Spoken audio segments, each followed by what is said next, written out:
Hello दोस्तों, आज के इस वीडियो में हम बात करने वाले हैं एसबीआई रिटायरमेंट बेनिफिट फंड के बारे में। तो अगर आपने भी इस म्यूचुअल फंड में इन्वेस्टमेंट किया हुआ है या इन फ्यूचर इस म्यूचुअल फंड में इन्वेस्टमेंट करने के बारे में सोच रहे हो तो इस वीडियो को अंत तक ज़रूर देखेगा। तो ये एक सॉल्यूशन ओरिएंटेड म्यूचुअल फंड कहा जाता है। तो अगर आप भी रिटायरमेंट के लिए अपने कुछ अमाउंट कॉर्पस जमा करवाना चाहते हो और वो अमाउंट आप अपने रिटायरमेंट के दौरान आपको काम आए ऐसे आप सोच रहे हो, तो आप इस तरह के रिटायरमेंट ओरिएंटेड या सॉल्यूशन ओरिएंटेड म्यूचुअल फंड में निवेश करने के बारे में सोच सकते हो। अब हम इस म्यूचुअल फंड के पास रिटर्न्स के बारे में जानें तो इसने 3 मंथ में 10.5% का, 6 मंथ में 5.6% का, 1 ईयर में 6.8% का और ऑल ओवर 40.2% का रिटर्न्स अपने इन्वेस्टरों को लाकर दिया हुआ है। आप मुझे कमेंट करके बताइए कि अगर आपने इस म्यूचुअल फंड में निवेश किया हुआ है तो ये म्यूचुअल फंड आपको कैसा रिटर्न्स लाकर दे रहा है। मेरे व्यूअर्स को हेल्प हो जाएगी।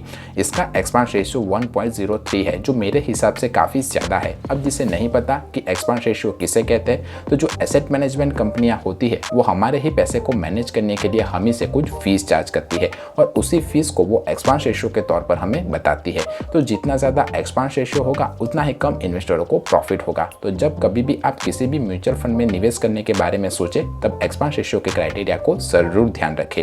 इसका एग्जिट लोड 0% है और ये जो AUM यानी कि एसेट अंडर मैनेजमेंट करता है वो 968 करोड़ रुपीस के आसपास है। अगर आप इस म्यूचुअल फंड में अपने इन्वेस्टमेंट को स्टार्ट करना चाहते हो तो मिनिमम लॉक इन पीरियड 5 साल का रहेगा, यानी कि आप 5 साल तक अपने निवेश किए पैसे को निकाल नहीं सकते हो।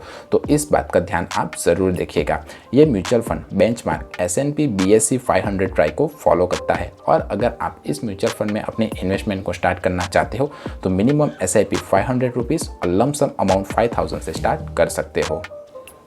इसने इक्विटी में 94.15% और डेब्ट में 2.5% इन्वेस्टरों के पैसे को निवेश किया हुआ है। इक्विटी यानी कि शेयर मार्केट, तो शेयर मार्केट के उतार चढ़ाव का इस म्यूचुअल फंड के ऊपर सीधा असर आपको देखने को मिलेगा। एलोकेशन बाय मार्केट कैप देखें तो इसने लार्ज कैप में 52.61%, मिड कैप में 24.72% और स्मॉल कैप में 16.82% इन्वेस्टरों के पैसे को निवेश किया हुआ है। टॉप स्टॉक होल्डिंग कंपनियां देखें तो इसने HDFC bank, ICICI bank, Infosys limited और मारुति सुजुकी जैसी अच्छी कंपनियों में इन्वेस्टरों के पैसे को निवेश किया हुआ है। एलोकेशन बाय सेक्टर देखें तो इसने financial sector, automobile, service, metal and mining sector में इन्वेस्टरों के पैसे को निवेश किया हुआ है। रिस्कोमीटर में आप देख ही सकते हो कि अगर आप इस म्यूचुअल फंड में निवेश करते हो तो ये एक हाई रिस्केबल म्यूचुअल फंड माना जाएगा। और ऐसा क्यों? क्योंकि ये इन्वेस्टरों के ज़्यादातर पैसे को इक्विटी यानी कि शेयर मार्केट में निवेश करता है। तो शेयर मार्केट के उतार चढ़ाव का इस म्यूचुअल फंड के ऊपर आपको असर देखने को ज़रूर मिलेगा।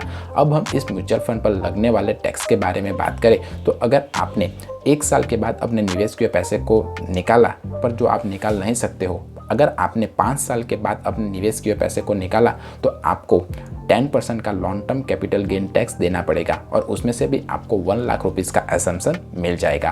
अब हम इस म्यूचुअल फंड के फंड मैनेजर के बारे में बात करें तो ड्रसिन आहूजा, मोहित जैन, भट्टाचार्य और रोहित सिंपी जैसे अच्छे वेल एजुकेटेड फंड मैनेजर इस म्यूचुअल फंड को मैनेज कर रहे हैं। आप मुझे कमेंट करके बताइए कि ये म्यूचुअल फंड कैसा परफॉर्मेंस कर रहा है। म्यूचुअल फंड, शेयर मार्केट या फाइनेंस रिलेटेड कोई और क्वेश्चन या क्वेरी हो तब भी आप मुझे पूछ सकते हो। मिलते हैं अगले वीडियो में, तब तक के लिए बाय बाय।